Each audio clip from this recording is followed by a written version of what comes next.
Alors, pour un retour sur les ITS, ici, j'ai inscrit deux règles ici. Comme vous pouvez voir, euh, je n'ai pas indiqué des Y, j'ai indiqué I et P et j'ai noté B pour la région B. Donc, population infectée ici, population totale. Ça nous aide à voir automatiquement que on ne parle pas de la même chose ici et là. J'ai utilisé le T pour le temps. J'ai aussi utilisé le temps écoulé depuis 2010, puisque si j'utilise 2010, ça fait des très gros exposants. Alors, j'ai voulu me soulager de cette lourdeur. Donc, la question était à savoir quand la population infectée serait 50% de la population B. Donc, on aurait pu le symboliser, en fait, comme ceci, 50%. Infecté sur PB, c'est 50%.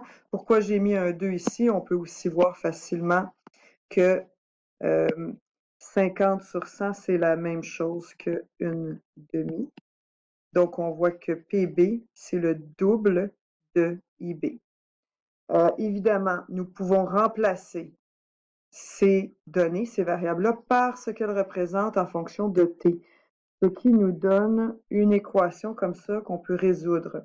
On se rappelle que résoudre, c'est-à-dire qu'on veut trouver la valeur de T dans les deux cas ici, qui ferait en sorte que IB serait le double de, en fait, PB serait le double de IB ici. Ce qui est très important, c'est de respecter les lois des exposants et les lois des opérations. Par exemple, si on a 2 fois quelque chose, c'est un peu comme 2 fois 3 fois 4. Tout ça, ça donne 2 fois 3, 6 fois 4, 24. Mais on ne fait pas 2 fois 3, 6 fois 2 fois 4, 8 qui nous donne le double. On ne fait pas ça. On n'a pas une distribution ici. On peut faire, c'est commutatif. On pourrait dire 2 fois 4 fois 3 aussi. Ça revient au même. Donc, premièrement, je pourrais par exemple multiplier ça uniquement par ça. Pourquoi je ne peux pas le multiplier par ça ici? Parce qu'on se rappelle que l'exposant qui est ici n'affecte que sa base qui est ici. Donc, l'exposant n'affecte pas ça. Parce que sinon, ben, 2 fois 3 à la 2, ce serait la même chose que 6 à la 2, ce qui n'est pas le cas. Donc, ici, je peux multiplier ici 2 fois 62 000, qui me donne 124 000. Si je peux ici réduire cette expression, 1.331 à la 1 tiers, ça me donne quelque chose de juste, je le fais. Sinon, il faudrait que je le garde et je pourrais faire une distribution ici, là et là, ici. Dans ce cas-ci, ça nous donne 1.1, donc c'est assez facile. Et ce que je fais, c'est que je vais décortiquer. J'ai décortiqué parce que 1.1 à la t plus 2, c'est la même chose que 1.1 à la t fois 1.1 à la 2. Un peu comme 2 à la 2 fois 2 à la 3. C'est la même chose que 2 à la 5 dans le fond. 2 à la 2 plus 3. Même principe. Et ici, on peut décider, il ne faut pas oublier que nos opérations, c'est des fois ici. On pourrait diviser. Par exemple, on veut mettre les exposants d'un côté.